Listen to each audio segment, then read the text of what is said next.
पश्चिम बंगाल की राजनीति में टीएमसी की टूट अब केवल एक आंतरिक बगावत नहीं बल्कि पार्टी के अस्तित्व और नेतृत्व की लड़ाई बन चुकी है।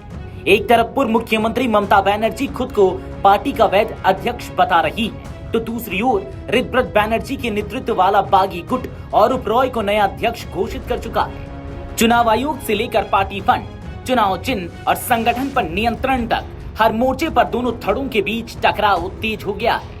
अब सबसे बड़ा सवाल यही है कि आखिर असली टीएमसी किसके पास है और ममता बनर्जी के हाथ में कितनी राजनीतिक ताकत बची है। दरअसल टीएमसी में टूट के बाद सियासी जंग निर्णायक मोड़ पर पहुंच गई है। ममता बनर्जी ने निर्वाचन आयोग को जो सूची सौंपी है उसमें उन्होंने खुद को पार्टी का राष्ट्रीय अध्यक्ष बताया है।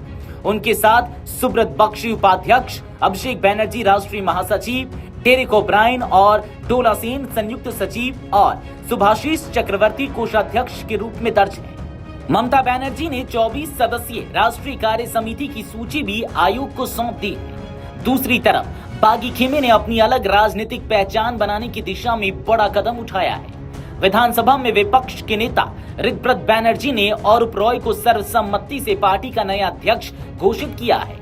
बागी गुट ने 30 सदस्यीय राष्ट्रीय कार्य समिति का भी ऐलान किया है, जिसमें फरहाद हकीम और विश्वास, रथिन घोष, सबीना यास्मीन और खुद ऋतव्रत बनर्जी समेत कई वरिष्ठ नेता शामिल हैं। हालांकि बागी गुट ने ममता बनर्जी को संरक्षण की भूमिका देने की इच्छा भी जताई है, लेकिन यह लड़ाई केवल अध्यक्ष पद तक सीमित नहीं है।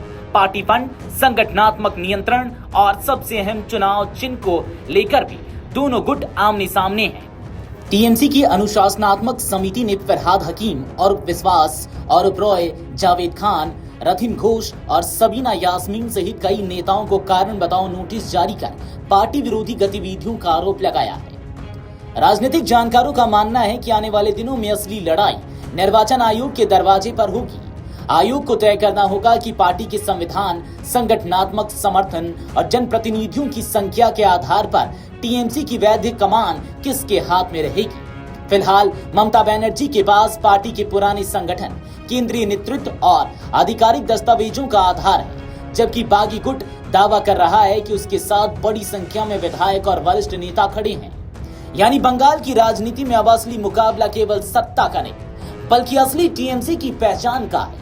यह संघर्ष तय करेगा कि ममता बनर्जी अब भी पार्टी की निर्वाचित नेता हैं या फिर तृणमूल कांग्रेस एक नए नेतृत्व की ओर बढ़ चुकी है। Video desk अमरउजाला.com।